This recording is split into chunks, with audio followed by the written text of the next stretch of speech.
In this video, we shall take a closer look at simple harmonic motion. So what is a simple harmonic motion?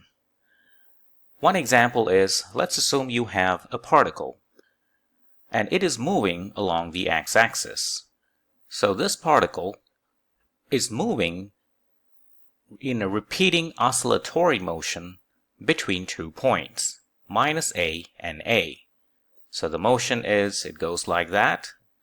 It turns back, goes back there, and then repeating the motion on and on. This is an example of simple harmonic motion. We can abbreviate simple harmonic motion as SHM. Because it is oscillatory, it should have some kind of period that defines this motion. And along with period t, we can also define linear frequency f or angular frequency omega. And finally, these points, the minus a and a, are known as the amplitude for such a simple harmonic motion. And of course, since the coordinate of this object changes with respect to time, we expect the position of this object to be a function of time t. So how do we quantify the position of the particle as a function of time? Now we know this is oscillatory. Mathematically, an oscillatory function can be described using a sine function or a cosine function. So how can we represent x as a function of time in terms of these two functions? Let's choose to deal with a sine function. And this is how x would look like as a function of time. It is sine. The argument would be omega times the time t, and in front should be the amplitude, a. Let's have a closer look at this form.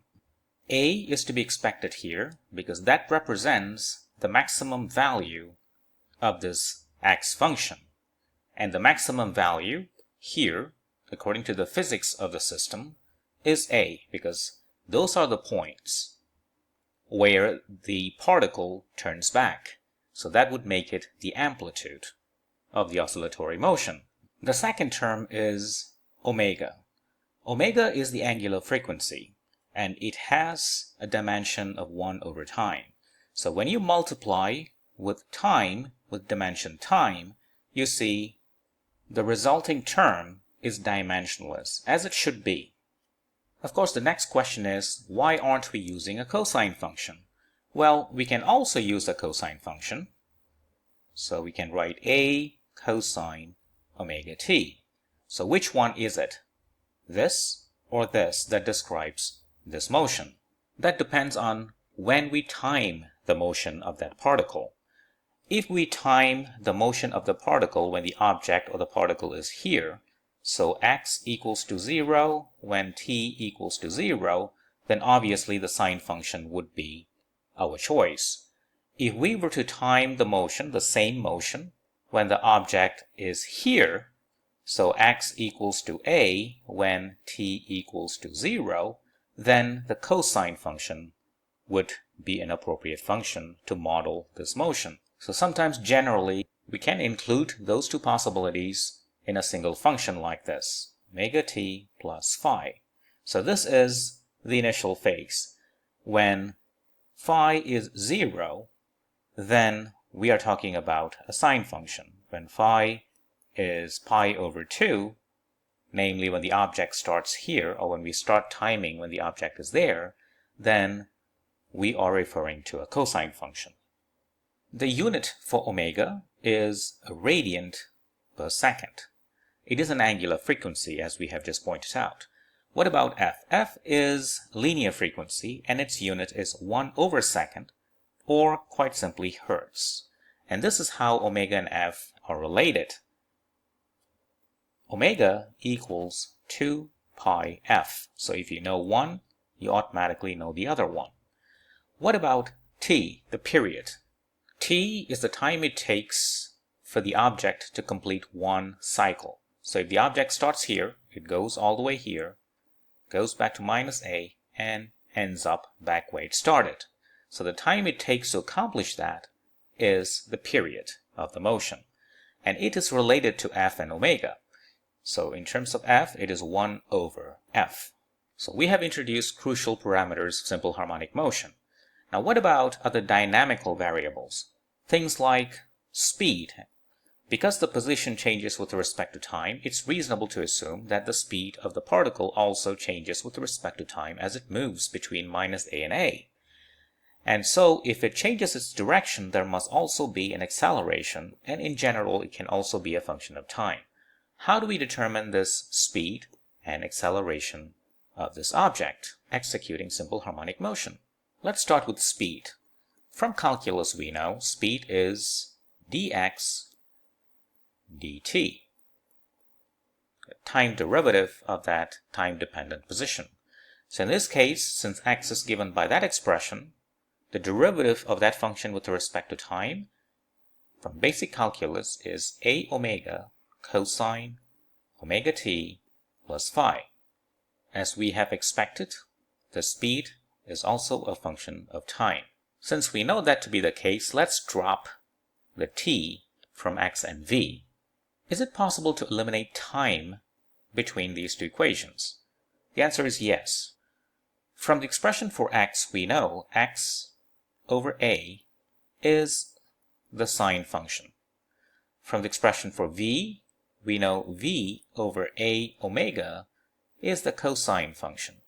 From trigonometry, if you take cosine squared plus the sine squared, both of them have the same argument, you would get 1. So that means v over a omega squared plus x over a squared, the answer is 1. So you see, this equation enables us to express the speed as a function of position without any time factor in it. It's a very crucial equation in solving problems. Another important thing, just like a is the maximum value of x, a times omega is the maximum value for the speed. Now let's look at acceleration. Acceleration is the time derivative of speed, like that.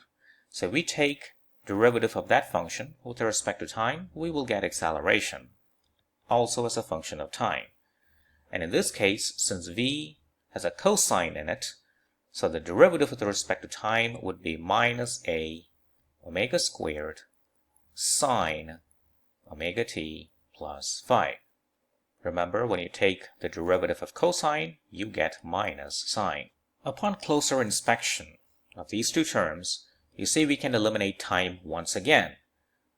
Both have sine function in them, so you see immediately x over a equals a over minus a omega squared.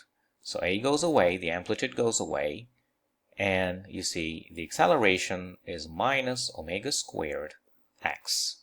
So that tells you the acceleration of this object executing simple harmonic motion is time or position dependent, which means it is not a type of kinematic motion. So the kinematics equations cannot be applied here.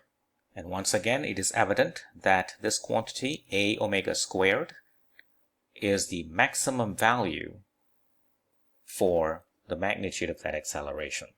Let's see how to apply those concepts that we have just learned in this problem.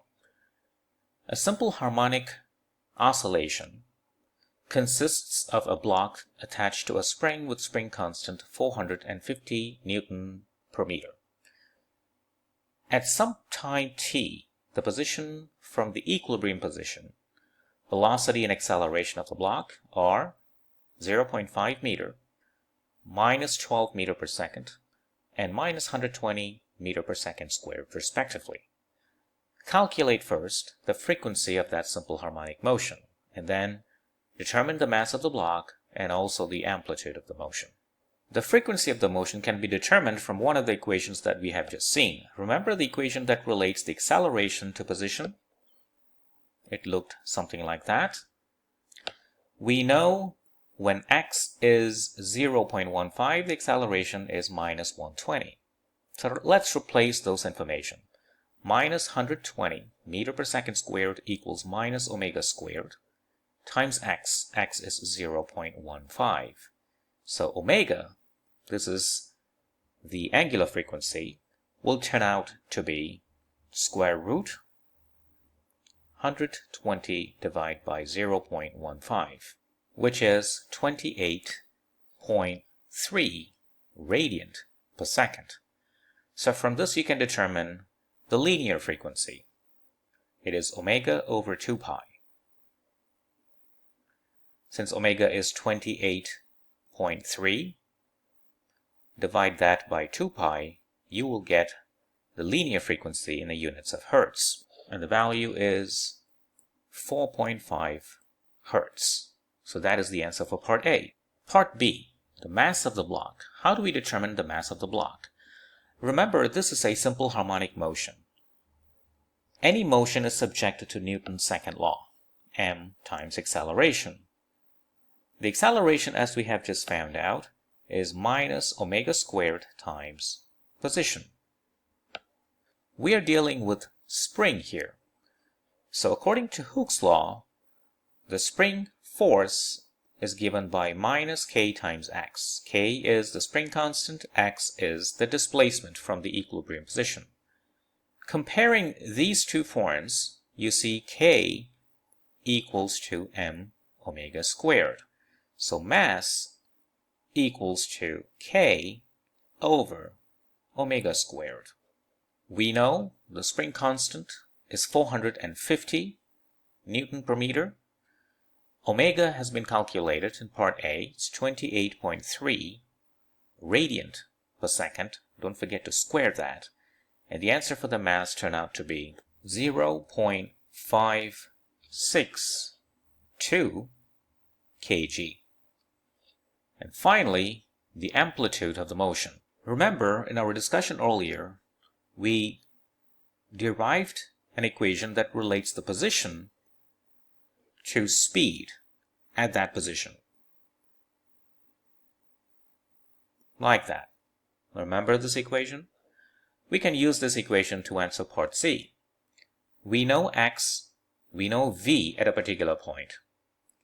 We know omega, and you can get the amplitude. So expressing the amplitude, you get x squared plus v over omega squared square root. So let's substitute the numbers. X is 0.15 squared, plus v is minus 12, so the magnitude is 12. Omega is 28.3. Square that and square root, and that's going to give you 0.45 meter, because it's an amplitude, so the unit is meter.